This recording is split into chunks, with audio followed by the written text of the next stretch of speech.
এই জমিটাতে আমরা এখানে রসুন, তারপরে টমেটো আছে, তারপরে পেঁয়াজ আছে, মরিচ আছে, ধনিয়া আছে, মিষ্টি আলু আছে। একটা জমিতে আমরা আমাদের বাড়ির খাবারের জন্য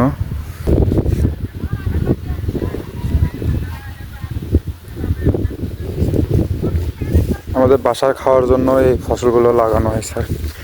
এগুলো কোনো বিক্রি টিক্রির জন্য না বা মুনাফা অর্জনের জন্য না, এটা মূলত আমাদের বাসায় আমরা খাই, বাজার থেকে যেন কিনে খেতে না হয়, সে কারণে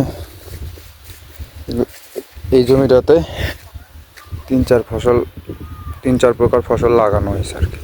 এটা হচ্ছে মিষ্টি আলু, ধনিয়া, তারপরে পেঁয়াজ।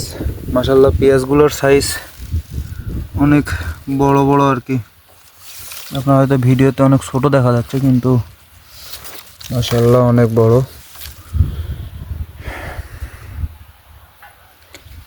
তারপরে এগুলো হচ্ছে মরিচ, ছোট ছোট মরিচের গাছ, কিন্তু মরিচ ভালো ধরছে আর কি, আলহামদুলিল্লাহ।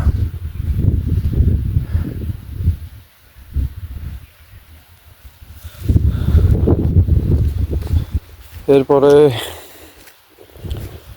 এটাও পেঁয়াজ। এগুলো আসলে উঠাই খাওয়া হচ্ছে বাসায়, যে কারণে ফাঁকা ফাঁকা হয়ে আছে। এই যে এগুলো হচ্ছে টমেটোর লাইন, এই যে টমেটোর লাইন, এটা টমেটোর লাইন। আর এটা হচ্ছে রসুন, এটা পুরোটা রসুনের লাইন। এখানে আরও একটা রসুনের কাপ আছে, টমেটোর গাছগুলোর জন্য আসলে দেখা যাচ্ছে না। তারপরে এখানে একটা রসুন, এটা টমেটোর জন্য, টমেটোর গাছের জন্য দেখা যাচ্ছে না। ভালো করে যদি জুম করে দেখাই, এই তো। তো আজকে মূলত অনেকগুলো জমিতেই পানি টানি দেই। আর হচ্ছে গমে দিলাম, এই তারপরে যেগুলো ফসল দেখাইলাম আপনাদেরকে এগুলোতে দেওয়া হইলো। তারপরে আলুতে দেওয়া হইলো, মিষ্টি আলুতে দেওয়া হইলো, এমনি তরকারির আলুতে দেওয়া হইলো। তো এই ছিল আজকের দুপুর পর্যন্ত।